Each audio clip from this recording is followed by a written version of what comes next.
I mean, I'm just trying to, stay in the best spot mentally and physically each and every day. But I've been feeling really good. I just got to continue to build on that and continue to get that strength up. Just keep on going. What did you kind of do in Madison? Kind of walk us through what they had you doing and how you feel like it's helped you. I mean, it's a lot. It's honestly hard to explain. I kind of just, asked at the end of it, what do I got to do? And they, kind of just, told me things I can do to help. But I mean, it's really just kind of all the biomechanics of the lower half of the body, just kind of going through that, seeing where the deficiencies are at. And I mean, for me, it really was just the asymmetry between the legs. I mean, it comes from a lot of things. Obviously, the issues I've had in the past, with hamstrings, not fully recovering from those strength-wise.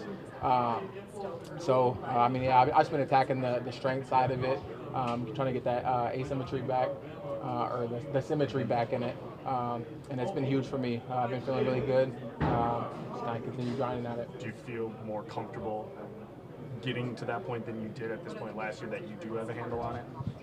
Yeah, for sure. I mean, obviously, I think a big part of coming back from any injury is the mental side of it. I'm just trying to stay as positive as possible about it. But yeah, I mean, I think I'm in a really good spot. Just got to continue to do what I can to keep that strength there and keep everything moving. Do you feel like you're all the way back to 100%, or is it still just kind of trusting that your hamstring is good? Yeah, no, I mean, I definitely feel like I'm at 100%, just in terms of what I'm able to do, on the football field right now. But I mean, there's still a little bit of asymmetry there, and that's just something that I'm attacking, with the training staff in the weight room. But it's not enough, to hold me back from anything. Obviously, just got to continue to get that right, so there's not any risks in the future. Christian, how did they change your off-season routine and your workout schedule? And if so, how much? And what did they say do and don't do that maybe you've done in the past? Not a lot was changed necessarily. I think there was just a little bit more emphasis on exactly what I was doing, and I was a little bit more conscious about the things I'm doing. Not just doing everything just because I should be doing it, or just because I should be working out, but really just understanding more what I'm doing and putting a little bit more thought into the workouts. What exactly I'm hitting, what exactly I'm activating. So I wouldn't say much change. I think the mentality just about going after it was changed, but I thought it was really good. Going through all those tests and everything, do you ever think you'd know so much about the human anatomy, human biology, how your body works, things of that nature? No, I mean, I liked science when I was a kid, but it was never my strong suit. But I mean, at this level of any sport, I think you got to know your body.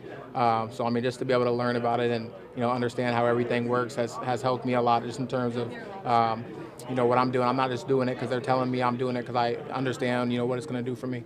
What's the biggest difference you've seen in Jordan heading into year 2 as a starter, as opposed to his first camp last year? I mean, honestly, it's hard to really say, because I think that he had a lot of confidence and a lot of poise, starting out last year. I think that we're just seeing another level to him still. Even I think that his confidence is even greater. His poise is even greater. And I mean, he's leading this football team exactly the way that he should. So I'm excited to see how he keeps on growing. Would you like to see him sign the dotted line and get that extension before the season starts? For sure. I mean, I think it's well deserved. Obviously, I love having him as my quarterback. So, just to get that deal done and know that he's going to be here a while, I'm definitely going to be excited for him. Do you guys use that loss to the 49ers as motivation, or is that completely last year in the past? I mean, I think it's a little bit of both. I think individually, guys will, take it and, kind of run with the idea that, we got to learn from that. But I think as a team, we're not looking back anymore. We're looking forward. Obviously, we have the goal of, making it to, the big game this year. So that's all we're looking at right now, and just making sure that, we're attacking every day with that mindset. Do you have any pressure to be on the field this upcoming season? I know you want to be, but do you feel any pressure mentally to be ready to go on Sundays or whatever your guys' games are? I mean, I think there's pressure like that for anybody. I mean, we all want to be on the field. We never want to be dealing with injuries. So I mean, I think that's just part of playing at this level. But I mean, for me specifically, I mean, I'm just going to do everything that I can to make sure that I'm able to be out there and let God take care of the rest. Week one's in a exotic location. Have you ever been to Brazil? Are you looking forward to going to Brazil and playing?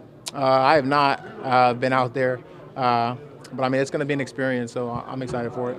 What does it I say? know Eric had gone down to Madison too. Did you have a chance to talk to him at all, just about sort of what he's been through? Or do you use him as sort of a guy to lean on through this process too? Yeah, I mean I was actually talking to him today about it. I mean I feel like we're both in a good spot. He said he's feeling great. Obviously we're out there competing every day against each other, and he's been looking like he's good. So I mean I think we're both in good spots. Who are some of the players that some of the specialists have said, we saw this in this guy 5 years ago, and now look at him. He doesn't have these problems anymore. That's got to inspire you. Are there any names like that of current or former players that they said kind of had the same struggles the first year or two in the league? I mean, there's been a lot of them. It's hard to really keep track of it. But I think the biggest, my biggest takeaway from it was just seeing my progress throughout it. Just going out there and doing one thing and seeing the specific results. Whether I'm doing like a Nord board where it shows you like the power output. Just seeing like every week it just can continue to grow and get stronger and stronger. I think that's been my number one motivator.